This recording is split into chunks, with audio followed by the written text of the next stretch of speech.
Hello and welcome to a Thursday episode of Hornets Daily, your one-stop shop for all things Charlotte Hornets. As always, we're presented by the good people over at FanArc, and I'm your host, Vance Ballard, which you already know. You can call me VB.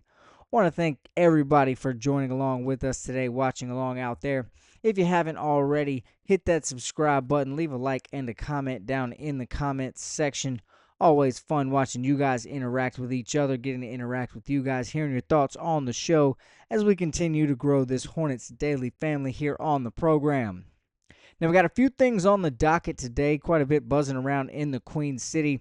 Some new rankings have come out, position rankings to be exact, specific to the point guard position. Is there another slight given to the Charlotte Hornets point guard? We'll talk about that on the program. The rumor mill, as always, here in early August is hot and heavy. Another hypothetical featuring the Hornets has come out. We'll discuss that on the show as well. We know Brandon Miller is going to be returning at the beginning of the season. We're all very excited about that, but he's coming back to a relatively reshaped, retooled roster. How's he going to fit in with some of these new guys that he's going to be having to play with? We'll discuss that on the program today as well. And the potential rookie of the year may be on the Charlotte Hornets roster, but I guarantee you it's not who you think it is. We'll talk a little bit about that today as well. You know that we do not beat around the bush here on Hornets Daily. Not something that I'm a fan of. We're going to dive right into the program as usual. Now, Hoops Hype, the website, specifically writer Frank Urbina, released what their site called the projected 25 and 26 point guard rankings. So he did specify in the article that it's not specifically based on the performance from last year. It was put together by a team vote with inside of Hoops Hype, but Urbina's name is the one attached to the article, so that's what we're going to go with here. Hoops Hype has LaMelo projected at 14th overall in the league, just barely inside the top 15 point guards in the league. Again, as I mentioned, possibly, I think maybe another slight here in the offseason to the Hornets point guard. Just another piece of potential bulletin board material, something LaMelo can use to fuel the fire going into the regular season. Now, if you're like me, when you hear this number 14 overall in the NBA, that comes with quite a high shock factor there. Kind of taken aback when I heard it the first time. Names like Jamal Murray, Darius Garland, and Derek White all being ahead of LaMelo. Those are actually the three guys that Hoops Hype had in front of him. Those feel how you want to. I personally think that could be up for debate. I think LaMelo might be a little bit better than all three of those guys and some others on that list as well. Now, Urbina said that injuries as well as shot selection have been the biggest foes in LaMelo's career so far. He has only played in 56.3% of his total possible games, which again we all know here in within the Hornets fan base that's something we're aware of. That's a knock on LaMelo. That's something he's got to work on, and hopefully this season he can stay healthy and turn that number around a little bit. Urbina said that these things have prevented LaMelo from taking the next step as a player. When I read that, a little bit confused by it, but I did take some positivity, spun it a little bit. It's a good sign that people think that LaMelo can still take a next step, and we just have to imagine, knowing how good he already is, how much better he can be if he does take another step. Urbina also went on to say if healthy, he would not be surprised if LaMelo surpassed 14 by a pretty good margin. So he was giving some credit, was trying to compliment LaMelo a little bit. Again, this, according to Urbina, was just based on a team vote within Hoops Hype, so it's not just how he feels, but how everyone feels. Urbina did try to give a little bit of love, a little bit of compliments to LaMelo there, as he said he would not be surprised if he outdoes this ranking. Now, in my opinion, it's not just health that's going to help LaMelo surpass that 14 ranking. It's going to be efficiency as well.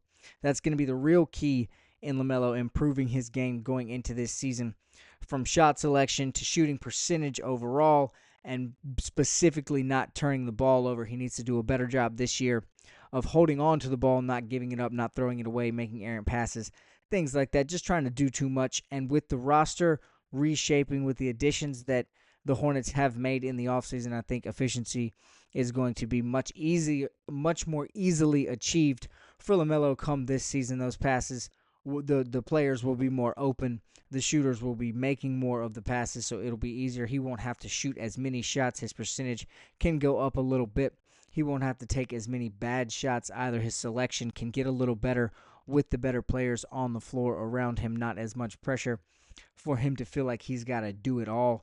I think if LaMelo can improve on all of those things, which he should be able to do for the reasons I just mentioned, then that number 14 will end up being as crazy as we all know it is here. A little bit too low on the list. A little bit of disrespect, some more disrespect for the Hornets point guard this summer, as we know he's already been named most overrated player in the league. This is just another thing for him to slap up on the bulletin board and use going forward into the season. Now, we know it's August, it's hot, it's the summertime, the dog days of it. We're still pushing towards training camp, pushing towards the preseason, and that means the rumor mill is still at full go. This time, however, we've got a brand new hypothetical featuring a brand new name we haven't talked about yet, we haven't really heard mentioned in the trade landscape within the rumor mill yet for the Hornets. This one comes from Jackson Caudill and Rohan Rahman of the Hawks SI. Now, again, I don't want to get you too far ahead of things. It's no surprise that they do have a big man featured in this trade. That's who the Hornets would get in their hypothetical. But it is a name that we have not heard yet, as I've mentioned. This mock trade sends big man Brandon Clark down to Charlotte and has the Hornets getting rid of Pat Connaughton and a lottery-protected 2027 first-round pick from Miami. Now, it's a 3-team mock trade, but again, as I've grown to do here, I don't really mention the third team because it's hypothetical, and we're only concerned about who the Hornets get rid of and what they acquire. Brandon Clark would definitely be an upgrade. There's no question about that, but I don't think it would be a significant upgrade. I don't really think he is a world beater by any means. He wouldn't change the direction of the Hornets this season right away. And I'm honestly not even certain at all he would be much of an upgrade on offense overall. He only averaged 8 points per game last year. He does have a career average of 10 points per game, a little higher than what may be on the roster right now. But again, I'm not sure how much of an upgrade he would be from what is currently there. Clark's only 6'8", is listed at 6'8". Now, he does play the center position. Sometimes he is listed as a power forward in some places. So he is a big man. We know that. He's a proven big man. He's played a lot of basketball in the NBA. But again, at 6'8", that goes back to the issue that I've said we already have in Charlotte in the paint. There's not a lot of height there. Yes, Kalkbrenner's a 7-footer, but he's a rookie. We know he's got to develop. Musa's not listed, not a freakishly tall guy. Tajon Salon, not crazy tall. Mason Plumlee, he's got some height to him. But again, I just don't know how impactful he can be going into the season. Really, there's still some questions as to whether or not he might get moved in some trades. I don't think he will. I think he's going to be on the roster, but I do not very impactful. So back to my point, bringing in somebody that's only 6'8", as established as Brandon Clark is in the league, I'm not sure that's the right move for the Hornets. I don't think that solves a whole lot of problems. Now, what Brandon Clark would bring is a much more proven defensive prowess in the paint than what's already on the roster. He is an established defender in the league. That's what he kind of made his comfort zone, made his niche there. Out there in Memphis, Clark he's good at defense. He's established in the paint. He would really help clear out some space on the offensive side of the ball inside for the guys driving towards the lane, for LaMelo, for Brandon Miller, whoever it may be trying to get to the basket. Clark would be good at kind of moving some guys around, clearing that space out. But again, he doesn't bring a whole lot of flair, a whole lot of flash offensively. And I don't think he is as much of an upgrade on that end of the floor at all. I think defensively he's a little bit better. Maybe not better is the word, but he's a little more proven. We kind of know a little bit more about what he has to offer on that end of the floor than everyone on the Hornets roster right now, but he has no more upside, in my opinion, than Moussa Diabate. He doesn't have much more upside, if any at all, than Ryan Kalkbrenner. A lot of unknowns about Kalkbrenner. Diabate trending in the right direction, of course, as we've talked about very recently here on the show. Another thing about Brandon Clarke, he comes with a relatively long and extensive injury history. He too has had some trouble staying on the floor. He's only played 60 games twice, more than 60 games twice in his career. He's already 28 years old. And to be honest, what we know about the Hornets, they can't really afford another guy like that, another potential injury prone player coming in, another guy who is who has the potential to miss a lot of time or big minutes. That's not really what the Hornets need. They can't really again afford that at the moment. And with what this hypothetical trade has the Hornets sending away, a 2027 lottery protected first round pick. I don't care if it is lottery protected at all. I don't think that Brandon Clarke is worth a first round pick, especially from the Hornets, who are trying to build that future, build on into the future and progress that way, develop their team, build a franchise around young guys. Bringing in an injury-prone 28-year-old just doesn't seem like it is the right move to me. I'm not a huge fan of this trade. You guys can think about it what you want. I just wanted you to know it's out there. Another rumor mill trade that's floating around. I don't like it. I don't think the Hornets should make this move. I think if this is the only option out there, if it was this or nothing else, then the Hornets should definitely ride with what they have, develop these young guys, let Musa get a chance, let Kalkbrenner get some minutes, put Plumlee in because we know he's an established. We know what he can do for 8 to 12 minutes a game. Obviously, he's not in any place to be a 30-minute a game center, but he can fill the void if need be, especially if it's between going out and getting Brandon Clarke and losing a first round pick over it. I think it's definitely better to stick with the roster that the Hornets have already assembled this offseason. It's smarter to do that than take a flyer like that on Brandon Clarke, who again has only played more than 60 games twice in his career. Speaking of that roster that has been assembled this summer and the one we already know the Hornets have, a key piece of that is Brandon Miller. We've been talking about him quite a bit here lately on the program. We know he's coming back from a wrist injury. He said that he plans to be ready, or he's trending in the right direction to be ready for training camp. He has all intentions of suiting up night one for the Hornets and being back to 100% at that point. He is one of what feels like all of the Hornets, but one of many Hornets who are returning from injury. But they all fall on this list, but they're coming back to a very, very new roster, not a brand new roster, as some established players are still there. But this roster has been reshaped and retooled, looks very differently from the last time Brandon Miller was on the floor. Now, again, not completely new. He'll have the familiar faces of LaMelo Ball and Miles Bridges in the starting lineup with him, but there is guaranteed to be two new starters in the lineup with him since Mark Williams is no longer on the team. Josh Green is trending like he won't be ready for opening night. It's already pretty much assured he won't be at training camp. And even if he is in both of those places, I'm not sure he's the starter this year anyway, after he kind of proved that he is not really ready for that position, not exactly a starter in the NBA, more productive off the bench type of guy.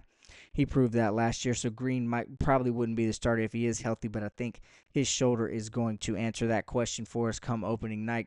So again, Miller got to fit in with two new guys at minimum in the starting lineup, but several others as well. As we know, the four rookies, Ryan Kalkbrenner, Con Knipple, Liam McNeely, Sion James. The Hornets have also brought in Colin Sexton, Spencer Dinwiddie, and Pat Connaughton on the roster as well, who, not to mention guys like Grant Williams and Trey Mann, who are also basically new guys that are going to be on the floor with Brandon Miller, as Miller only played 27 games last year. Trey Mann and Grant Williams were also hurt for the majority of the season, so not a lot of experience, not a lot of minutes on the court with those guys either, which leaves a lot of questions about how Brandon Miller is going to mesh, how he's going to fit in with all of those new guys, with those new pieces. Again, he'll be comfortable with the starters, as he'll have Miles and LaMelo alongside of him, but he's going to be on the court with a lot of new guys is Brandon Miller going to be able to mesh with those guys? That's going to be vital to the Hornets' success coming up in the regular season. And Miller sat down with Hornets SI and he told them, he said, "I think I mesh well with the whole roster. We're a hardworking group that will learn a lot from each other." Now, coming into his third season, Brandon Miller kind of falls somewhere in the middle of the group of veterans that the Hornets have and have assembled and the group of young guys that they've drafted and brought in as well. That, I think, could play to his advantage, continuing to build a relationship and mesh and connect with these guys, as he kind of has the ability to play both sides of the room. He's young, as he's going into year 3, but he's also got some experience in the NBA as he's been a starter the whole time he's been in the league. He's got a lot of minutes, so the veterans he can kind of relate to the veterans as well, as he's got that experience under his belt, but he's still very young and can speak to and relate to and mentor kind of the young guys as well. I think his age and experience will play a big part in him returning and building and connecting with the new guys on the roster. Now, Miller also went on to say to Hornets SI that staying healthy this year is a top priority, and he told them, quote, he and his teammates are locked in and working hard on getting their bodies right. That's a huge sign for the Hornets. Again, as we mentioned earlier, it feels like all of them are coming back from injury. Grant Williams still yet to return. As we said on yesterday's show, thinking more Christmas or January for him to return. Josh Green has no timetable. He's been listed as out indefinitely. We're waiting on him to return. Trey Mann coming off injury.